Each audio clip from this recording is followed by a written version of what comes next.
Hey guys, what's going on? Happy Fall Equinox Eve. Happy Monday.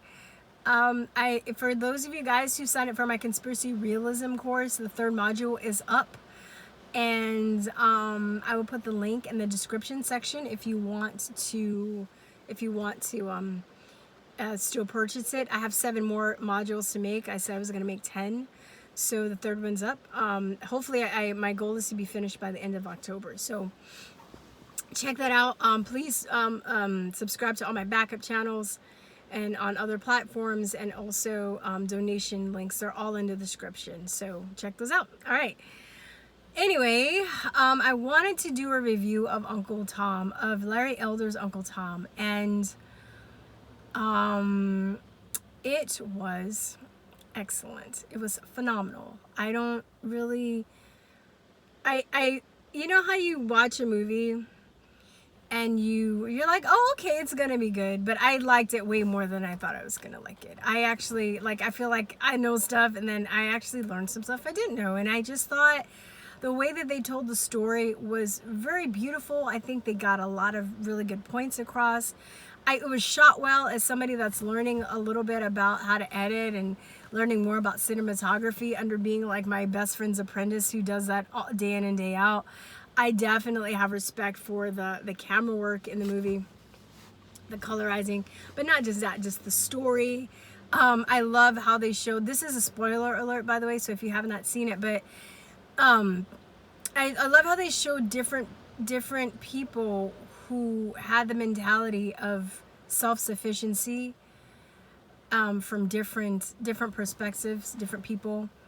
I loved how they talked about that. I love how they talked about why other blacks would perceive other blacks as being an Uncle Tom, and how that's, you know, misconstrued. And they talked about the Democratic Party and how detrimental they have been to the black race. They talk about you know, the importance of self-sufficiency and how detrimental it is to the psyche and the soul of blacks just to, you know, be in that victim mentality. And they talked about this thing that I really never made a connection to. You know, I read a lot of these books when I was younger, and, you know, to be honest, at the time, you know, I was in these classes in college. I didn't care. Like, I was an artist. I didn't care. I took certain classes to pass, and I didn't have any passion, or I didn't have any connection to a lot of the stuff that I'm actually going back and having to read and research and rediscover. But this whole thing with W.B. Du Bois and Booker T. Washington, and how Booker T. Washington believed that, you know, black people, you know, should be self-sufficient. We shouldn't ask for anything, and we have the capability to do it. Whereas W.B. Du Bois had the opposite. He was just kind of like, you know, he probably be aligned with Black Lives Matter today, you know, if he were alive.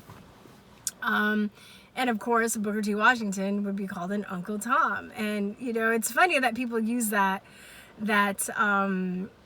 phrase to describe somebody that doesn't like themselves or doesn't like other black people, because if you read the book, Tom was a very courageous character. I don't even know. It's just like this whole like Orwellian, you know, down is up and up is down speak. It doesn't make any sense. But you know, there's this really good clip from the Jeffersons, if you ever remember that old show, because George Jefferson, the lead character, he always loved to call other black people that he thought were bourgeoisie Uncle Tom.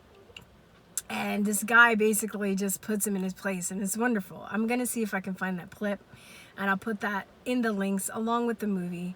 I will, you know, I mean, I suggest that you watch it. Not only that, I would suggest that you buy it. Buy it. Don't rent it.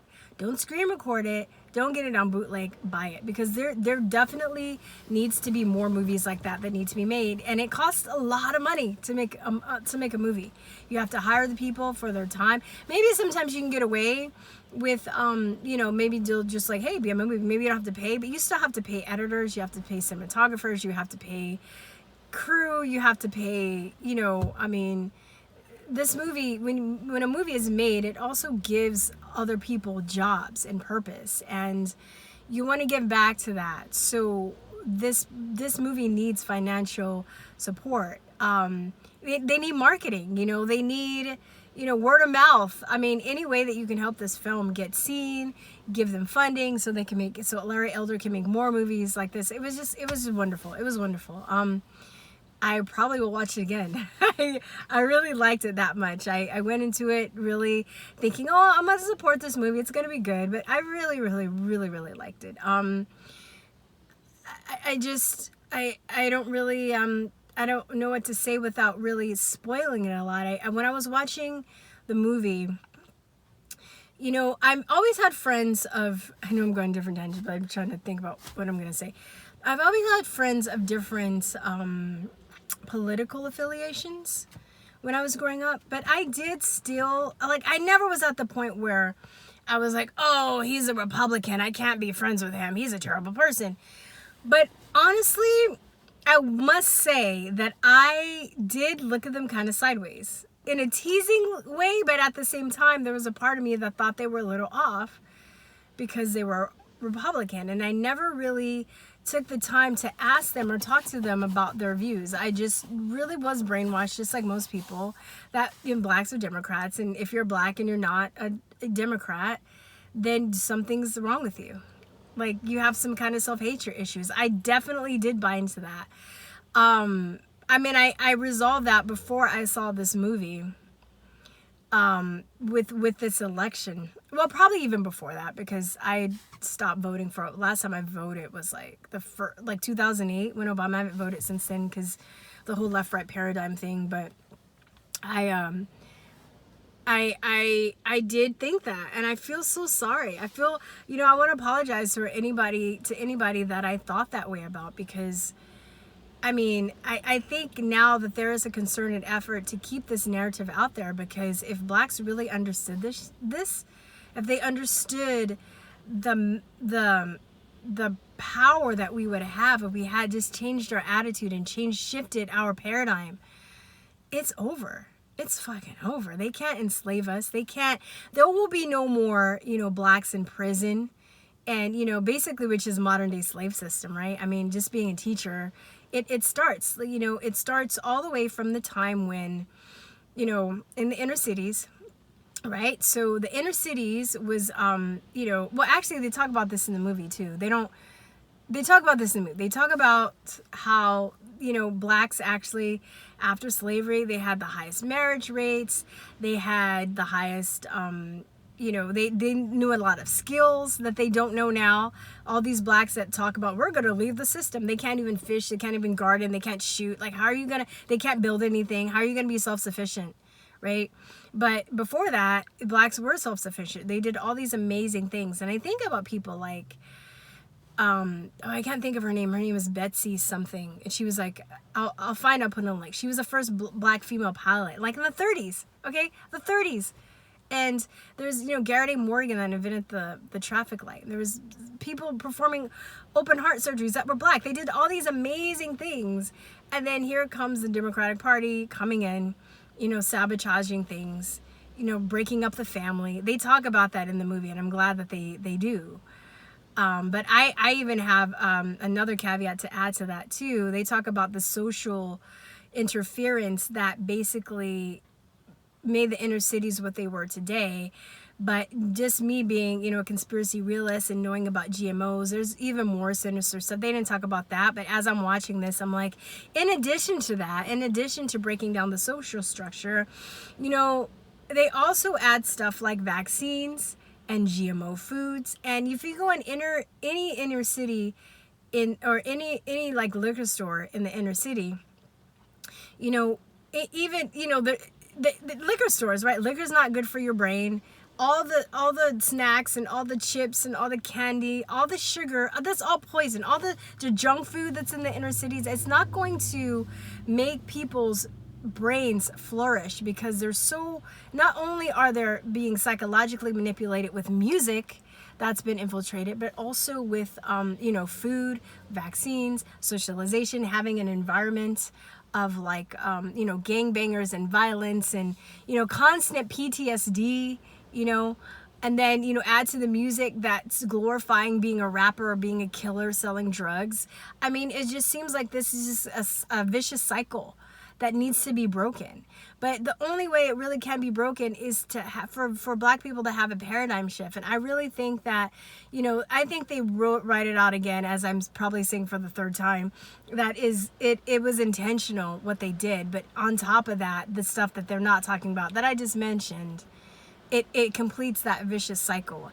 So then you have these, you know, a class of people that because of their odds and because of the situation, they're going to be prone to be in jail and then in prison. And then, you know, they get in prison and what? You get very cheap labor, just like slaves, right? Modern day slavery, basically, still.